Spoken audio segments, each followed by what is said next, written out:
പ്രമീള ശശിധരൻജി, സുദേവേട്ടൻ, അഭിജിത്ത്, സിജു, പഞ്ചായത്തിന്റെ അധ്യക്ഷൻ Aneesh, general secretary ബിന്നിൽ, എന്റെ മുന്നിലുള്ള സ്നേഹനിധികളായിട്ടുള്ള അമ്മമാരെ, സഹോദരന്മാരെ, എല്ലാവർക്കും നമസ്കാരം. ഒരു മണ്ഡലം ജയിപ്പിക്കാനുള്ള ആളുണ്ട് ഇപ്പോ ഇവിടെ ഈ റോട്ടില്. ഒരു അസംബ്ലിയില് ഒരു സ്ഥാനാർത്ഥിയെ ജയിപ്പിക്കാനുള്ള അത്രയും കുട്ടികൾ, ആൺകുട്ടികളോട്. അപ്പൊ നമുക്ക് അടുത്ത തലമുറയ്ക്ക് വേണ്ടിയാണ്, നാട്ടിൽ മാറ്റങ്ങൾ വരുത്താൻ വേണ്ടിയിട്ടാണ് ശ്രീമാൻ നരേന്ദ്രമോദി അദ്ദേഹം ഈ രാജ്യത്തിന്റെ പ്രധാനമന്ത്രിയായ ദിവസം മുതൽ പ്രവർത്തിച്ചുകൊണ്ടിരിക്കുന്നത്. ഇവിടെ കൂടിച്ചേർന്നിട്ടുള്ള അമ്മമാരോടും സഹോദരന്മാരോടും എനിക്ക് പറയാനുള്ളത്, നാളെ എല്ലാവരും പാലക്കാട് വരണം. കോട്ട മൈതാനിയിൽ ഇന്ത്യയുടെ പ്രധാനമന്ത്രി വരികയാണ്, നമ്മളെ കാണാനും നമ്മോട് സംസാരിക്കാനും. അപ്പൊ ഈ പാലക്കാടിനെ ഹൃദയത്തിൽ വെച്ചു കഴിഞ്ഞു ശ്രീമാൻ നരേന്ദ്രമോദി എന്നാണല്ലേ അതിന്റെ അർത്ഥം.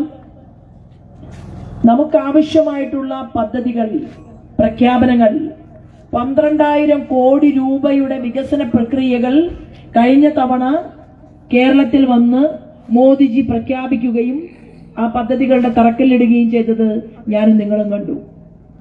അവിടെ തൃശൂർ ജില്ലയിൽ നിന്ന് 75,000 വോട്ടിന് ജയിച്ച ശ്രീമാൻ സുരേഷ് ഗോപിയെ കൊണ്ട് പാലക്കാട് നിന്ന് പൊള്ളാച്ചിയിലേക്ക് പോകുന്ന ഒരു ട്രെയിനിന്റെ ഇനാഗുറേഷൻ നടക്കുമ്പോൾ അദ്ദേഹത്തെ ചേർത്ത് നിർത്തിയത് നമ്മൾ കണ്ടു. നിങ്ങളാണ് പറഞ്ഞത് നിങ്ങൾക്ക് പൊള്ളാച്ചിയിലേക്ക് പോകാൻ ഒരു ട്രെയിൻ വേണം എന്ന്. എപ്പോഴാ പറഞ്ഞത്? 7 മാസം മുൻപ് നിങ്ങൾ ആവശ്യപ്പെട്ടു. രാമനിലയത്തിൽ ശ്രീമാൻ സുരേഷ് ഗോപിയുടെ അരികിൽ ചെന്ന് ഞാനത് പറഞ്ഞപ്പോ, എനിക്ക് പാലക്കാട് മത്സരിക്കണം എന്ന് കരുതിയിട്ട് പറഞ്ഞതല്ല, എനിക്ക് അറിയുകയുമില്ല ഞാൻ പാലക്കാടാണ് മത്സരിക്കുന്നത് എന്ന്. അദ്ദേഹം അപ്പം തന്നെ ഫോൺ എടുത്ത് ക്യാബിനറ്റ് മിനിസ്റ്റർ അശ്വിനി വൈഷ്ണവ്ജിയെ നേരിട്ട് വിളിച്ചു. അത് കഴിഞ്ഞ് ഇത്ര പെട്ടെന്ന് പാലക്കാട് നിന്ന് പൊള്ളാച്ചിയിലേക്ക് ഒരു ട്രെയിൻ കൊടുക്കാൻ കേന്ദ്രത്തിന് സാധിച്ചു. ഈ രാജ്യം മുഴുവൻ ഇൻഫ്രാസ്ട്രക്ചർ ഡെവലപ്മെന്റ് ഉണ്ടാക്കുന്നു. മേക്ക് ഇൻ ഇന്ത്യയും സ്റ്റാർട്ടപ്പിന്റെയും സ്റ്റാൻഡപ്പിന്റെയും വരുന്നു. പക്ഷെ പാലക്കാട് നിയോജക മണ്ഡലത്തിൽ മാത്രം നടക്കാൻ നല്ല റോഡുകളില്ല. പ്രധാനമന്ത്രി ഗ്രാമീൺ സഡക് യോജന പദ്ധതി പല പ്രദേശങ്ങളിലും കാണുന്നില്ല. എവിടെയെല്ലാം ഗ്രാമങ്ങളിൽ മനുഷ്യർ ജീവിക്കുന്നുണ്ടോ അവർക്ക് പൊതുനിരത്തിലേക്ക് പോകാൻ ആവശ്യമായിട്ടുള്ള ഗ്രാമീണ സഡക് യോജന റോഡുകൾ കൊണ്ടുവരണമെന്ന് ആഗ്രഹമുള്ള, അത് കേരളത്തിൽ അങ്ങോളം ഇങ്ങോളം നടപ്പിലാക്കണമെന്ന് ഇവിടുത്തെ വകുപ്പ് മന്ത്രിയോട് ആവശ്യപ്പെട്ടിട്ടുള്ള ഒരു രാജ്യഭരണകൂടത്തിന്റെ നായകൻ ശ്രീമാൻ നരേന്ദ്രമോദിയുടെ നാട്ടിൽ പാലക്കാട് മാത്രം റോഡില്ല. ഞാൻ കഴിഞ്ഞ ദിവസം പിരായിരി പഞ്ചായത്തിൽ ചെന്നപ്പോ അവിടുത്തെ അമ്മമാർ എന്നോട് പറഞ്ഞു, കുട്ടികൾക്ക് 4ാം ക്ലാസ് വരെ പഠിക്കണമെങ്കിൽ എത്രയോ ദൂരം പോകണം, ഞങ്ങൾക്ക് വേറെ ഒന്നും വേണ്ട, ഒരു 4ാം ക്ലാസ് വരെയുള്ള ഒരു സ്കൂള് കിട്ടുമോ എന്നാണ് അമ്മ ചോദിച്ചത്. നാണമുണ്ടോ ഇവിടുത്തെ LDF-കാരനും UDF-കാരനും? കാലം എത്രയായി നിങ്ങൾ പാലക്കാടിനെ ചതിക്കാൻ തുടങ്ങിയിട്ട്? 70 വർഷക്കാലം നിങ്ങൾ ഈ പാലക്കാടിന്റെ MLA-മാരായില്ലേ? കോൺഗ്രസും മാർക്സിസ്റ്റ് പാർട്ടിയും കേരള നിയമസഭയിൽ പോയില്ലേ? എന്നിട്ടും ഇന്നും ഒരു രോഗം ബാധിച്ച് മെഡിക്കൽ കോളേജിൽ ചെന്ന് കഴിഞ്ഞാൽ കത്തെഴുതി കൊടുക്കുകയാണ്. മെഡിക്കൽ കോളേജിൽ നിന്ന് എവിടേക്കാണ്? ജില്ലാ ആശുപത്രിയിലേക്ക്. 10ാം ക്ലാസ് കഴിഞ്ഞിട്ട് 1ാം ക്ലാസ്സിൽ പഠിപ്പിക്കുന്ന ഒരു സിസ്റ്റമാണ് ഈ പാലക്കാട് നടക്കുന്നത്. എന്താണ് ആ മെഡിക്കൽ കോളേജിനകത്ത് കാർഡിയോളജി സെക്ഷൻ നന്നാവാത്തത്? എന്താണ് അവിടെ ലേബർ റൂം സംവിധാനം ഒരുക്കാത്തത്?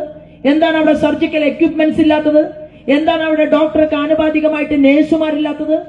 എന്തുകൊണ്ടാണ് ആ മെഡിക്കൽ കോളേജിനെ ഇങ്ങനെ സ്കെൽട്ടനാക്കി അസ്ഥികൂടമാക്കി മാറ്റിയിരിക്കുന്നത്? ആരാണ് ഇതിന്റെ പിന്നിൽ പ്രവർത്തിക്കുന്നത്?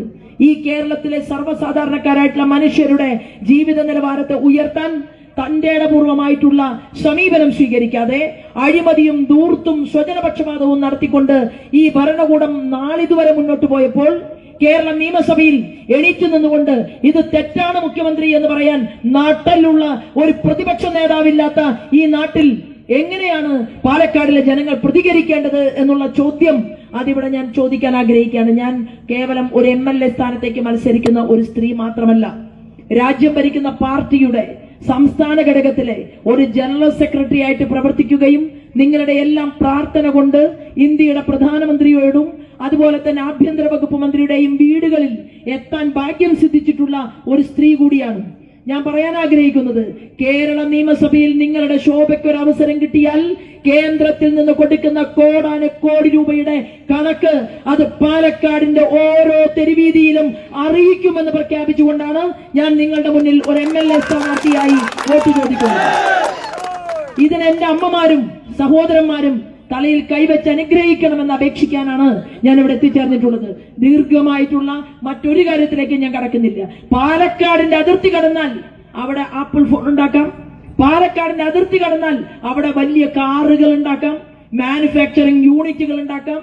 ഇവിടെ നിന്ന് കൊച്ചിയിലേക്ക് പോയാൽ കേന്ദ്രത്തിന്റെ സഹായത്തോടു കൂടി മേക്ക് ഇൻ ഇന്ത്യയും സ്റ്റാർട്ടപ്പിന്റെയും ചെയ്യാം. ഏറ്റവും വലിയ അന്തർവാഹിനി കപ്പലുണ്ടാക്കാം. എന്തുകൊണ്ടാണ് പാലക്കാട് വികസിക്കാതിരുന്നത്? എന്തുകൊണ്ടാണ് നിങ്ങൾ കേന്ദ്രത്തിൽ നിന്ന് ഇവിടേക്ക് വരുന്ന ക്യാബിനറ്റ് മിനിസ്റ്റേഴ്സുമായി ചർച്ച ചെയ്തുകൊണ്ട് ഈ പാലക്കാടിലെ സാധാരണക്കാർക്ക് വേണ്ടി, ഇവിടുത്തെ കച്ചവടക്കാർക്ക് വേണ്ടി, ഇവിടുത്തെ കുട്ടികൾക്ക് വേണ്ടി എന്തേ നിങ്ങൾ നയം രൂപീകരിക്കാതിരുന്നത്? ഈ ചോദ്യം പാലക്കാട് ചർച്ച ചെയ്യണം. ഞാൻ 5 കോടി രൂപയുടെ വികസനം കൊണ്ടുവരാനായിട്ട് MLA ആയിട്ട് മത്സരിക്കുകയല്ല. ഞാൻ എന്റെ അമ്മമാരോടും സഹോദരന്മാരോടും പറയാൻ ആഗ്രഹിക്കുന്നത്, നമ്മൾ 3 മാസം കൊണ്ട് 700 കോടിയുടെ പദ്ധതി ഈ പാലക്കാടിന്റെ മണ്ണിലേക്ക് കൊണ്ടുവരുമെന്ന് പ്രഖ്യാപിച്ചുകൊണ്ട് റോഡിൽ നിങ്ങളുടെ മുന്നിൽ സത്യപ്രതിജ്ഞ ചെയ്തുകൊണ്ടാണ് ഞാൻ ഈ തെരഞ്ഞെടുപ്പിന്റെ മുന്നിൽ നിൽക്കുന്നത്. കഴിഞ്ഞ ദിവസം പാലക്കാടിലെ മാത്തൂരിലും കണ്ണാടിയിലെയും പിരായിരിയിലെയും കർഷകന്മാരുടെ വേദന മനസ്സിലാക്കാൻ വേണ്ടി, അറിയാൻ വേണ്ടി കേന്ദ്രത്തിന്റെ സഹമന്ത്രി ശോഭാ കരന്തലാജെ ഈ നാട്ടിൽ വന്നു. അവരിവിടെ പലരുമായും രഹസ്യമായിട്ടും സംസാരിച്ചു. അവർ പരസ്യമായിട്ടും പല ആളുകളെയും കണ്ടു. നമുക്ക് കാണാൻ സാധിക്കുന്നത്, കേന്ദ്ര ക്യാബിനറ്റ് മന്ത്രിമാർ അവരുടെ സേവനത്തെ നമുക്ക് എന്തുകൊണ്ട് പാലക്കാടിന് ഉപയോഗപ്പെടുത്തിക്കൂടാ? ഈ കേരളത്തിൽ ഇത്രയും വലിയ വികസനം ഉണ്ടാകുമ്പോൾ ആ വികസനത്തിന്റെ ഭാഗമായിട്ട് എനിക്കും നിങ്ങൾക്കും മാറണം എന്നുള്ള തീരുമാനം എടുത്തുകൊണ്ടാണ് ഞാൻ ഇവിടെ നിൽക്കുന്നത്. 60 വയസ്സ് കഴിഞ്ഞ മുഴുവൻ മനുഷ്യർക്കും 1 രൂപ പോലും മക്കൾ നോക്കണ്ട, ഒരു അസുഖം വന്നാൽ ഞാൻ സംരക്ഷിക്കാമെന്ന് പറഞ്ഞ നരേന്ദ്രമോദിജിയുടെ ആയുഷ്മാൻ ഭാരത് പദ്ധതി പോലും വേണ്ടെന്ന് വെച്ച ഒരു നീചമായിട്ടുള്ള ഭരണകൂടമാണ് ഇന്ന് കേരളത്തിന്റെ ഭരണത്തിന് നേതൃത്വം നൽകുന്നത്. എന്റെ ശബ്ദം കേൾക്കുന്ന, പ്രസംഗം കേൾക്കുന്നതിൽ ഏതെങ്കിലും സഖാക്കന്മാരൊക്കെ വീടുകളിൽ ഇരിക്കുന്നുണ്ടെങ്കിൽ ഞാൻ പറയാൻ ആഗ്രഹിക്കുന്നത്, നിങ്ങളിത് നിർത്തുകയാണ് നല്ലത്. കാരണം നിങ്ങളുടെ അവസാനത്തെ നല്ല കമ്മ്യൂണിസ്റ്റുകാരൻ സുധാകരൻ സാറ് വരെ മാറിപ്പോയി. ഇനി പാർട്ടിയുടെ കൊടി പിടിക്കാൻ തയ്യാറല്ല എന്ന് തീരുമാനമെടുത്തുകൊണ്ട് അഴിമതിക്കാരനല്ലാത്ത മിസ്റ്റർ സുധാകരൻ പോലും ഈ പാർട്ടി വിട്ടുപോയ ഒരു സാഹചര്യത്തിൽ എന്തിനാണ് പാവപ്പെട്ട കുട്ടികളെ അവർക്ക് ഇൻകുലാബ് സിന്ദാബാദ് വിളിച്ചു കൊടുത്ത് അവരെ നിങ്ങൾ പറ്റിക്കുകയല്ലായിരുന്നു? നിങ്ങൾ വീടില്ലാത്ത എത്രയോ മനുഷ്യർ ഇവിടെ ജീവിക്കുന്നുണ്ട്. പ്രധാനമന്ത്രി ആവാസ് യോജന പദ്ധതിയിലൂടെ മോദിജി പറഞ്ഞത് എന്താണ്? വീടില്ലാത്ത ഒരാൾ പോലും ഈ രാജ്യത്തുണ്ടാകരുത്. 10 കൊല്ലം കഴിഞ്ഞില്ലേ? എന്തേ പ്രധാനമന്ത്രി ആവാസ് യോജന പദ്ധതി കേരളത്തിന്റെ മുഖ്യമന്ത്രി ഈ കേരളത്തിലെ മുഴുവൻ മനുഷ്യർക്കും വേണ്ടി നടപ്പിലാക്കാതിരുന്നത്? കുടിവെള്ളമില്ലാത്ത ഒരു ഗ്രാമം പോലും ഉണ്ടാകരുത് എന്ന് പറഞ്ഞുകൊണ്ട് ജൽനൽ പദ്ധതി കൊണ്ടുവന്നു. എന്താ പ്രാവർത്തികമാക്കാത്തത്? 300-ലധികം വരുന്ന പ്രധാനമന്ത്രിയുടെ പദ്ധതികൾ ഇങ്ങോട്ടേക്ക് കൊണ്ടുവരാതിരിക്കാനുള്ള പ്രധാന കാരണം MLA മാറില്ല എന്നുള്ളത് കൊണ്ടാണ്. അതുകൊണ്ട് നമ്മുടെ പ്രിയപ്പെട്ട പ്രമീള ചേച്ചിയോട് ചോദിച്ചാൽ അറിയാം, ഇവിടുത്തെ മുനിസിപ്പാലിറ്റിയുടെ വികസന പ്രവർത്തനങ്ങൾക്ക് വേണ്ടി മുന്നിൽ നിന്നുകൊണ്ട് പ്രവർത്തിക്കുമ്പോൾ ഒരു MLAയുടെ സ്നേഹമില്ലാതെ, തണലില്ലാതെ ആ പാലക്കാട് മുനിസിപ്പാലിറ്റിയിലെ പ്രവർത്തനങ്ങൾ എത്ര കണ്ട് വൈകിപ്പിച്ചു എന്നതിനെ കുറിച്ച് അവരോട് ചോദിച്ചാൽ അറിയാം. എന്നിട്ടും ആ പ്രധാനമന്ത്രി ആവാസ് യോജന പദ്ധതിയുടെ ഇച്ഛാശക്തി കൊണ്ട് മുനിസിപ്പാലിറ്റിയിൽ കേരളത്തിൽ ഏറ്റവും കൂടുതൽ വീടുകൾ കൊടുത്തത് നമ്മുടെ അന്നത്തെ നഗരസഭയുടെ അധ്യക്ഷയായിരുന്ന പ്രമീള ചേച്ചിയായിരുന്നു എന്നുള്ളത് ഈ കേരളത്തിന് മുന്നിൽ കണക്കിന്റെ രൂപത്തിൽ നിലകൊള്ളുകയാണ്. ഞാൻ എന്റെ അമ്മമാരോടും സഹോദരന്മാരോടും പറയാൻ ആഗ്രഹിക്കുന്നത്, ചിരിച്ച് അഭിനയിച്ച് പിന്നെ പാട്ടുപാടി നടക്കുന്ന ഒരാളല്ല. പിന്നെ നിങ്ങൾക്ക് ഞാൻ മമ്മൂട്ടിയെ കൊണ്ടുവരാമെന്നൊന്നും പറയുന്നില്ല. അതായിരുന്നെങ്കിൽ എനിക്ക് എളുപ്പമാണ്. അമിതാഭ് ബച്ചനെ കൊണ്ടുവരാൻ എനിക്ക് സാധിക്കും. തൃശ്ശൂരില് നമ്മുടെ കല്യാൺ സ്വാമിയുടെ വീട്ടില് 1 ഡസനിലധികം വരുന്ന ഹിന്ദി നടന്മാരും നടിമാരും വർഷത്തിൽ ഒരു ദിവസം വരുന്ന ഒരു വീടുണ്ട്. അവിടെയൊക്കെ നമുക്കും ബന്ധങ്ങളുണ്ട്. പക്ഷെ പാലക്കാടിന് വേണ്ടത് ആരെയെങ്കിലും കൊണ്ടുവന്ന് ഒരു പാട്ട് കേൾക്കലാണോ, എന്തെങ്കിലും 2 ഡയലോഗ് കേൾക്കലാണോ? അല്ലല്ലോ. നമുക്ക് എന്താ വേണ്ടത്? നമുക്ക് നമ്മുടെ കുട്ടികൾക്ക് ഭാവി ഉണ്ടാകണം.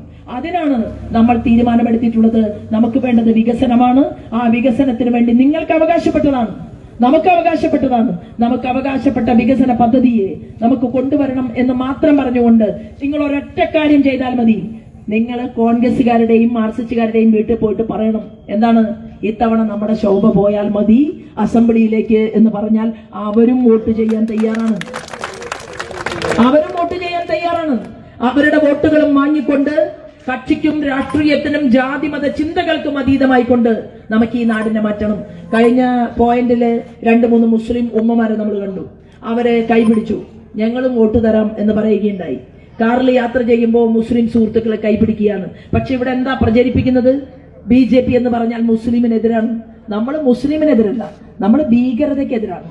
കാരണം ഇവിടുത്തെ സ്നേഹനിധികളായിട്ടുള്ള മുസ്ലിങ്ങളെ നമുക്ക് ഉൾക്കൊള്ളാൻ ഒരു മടിയുമില്ല, മറയുമില്ല.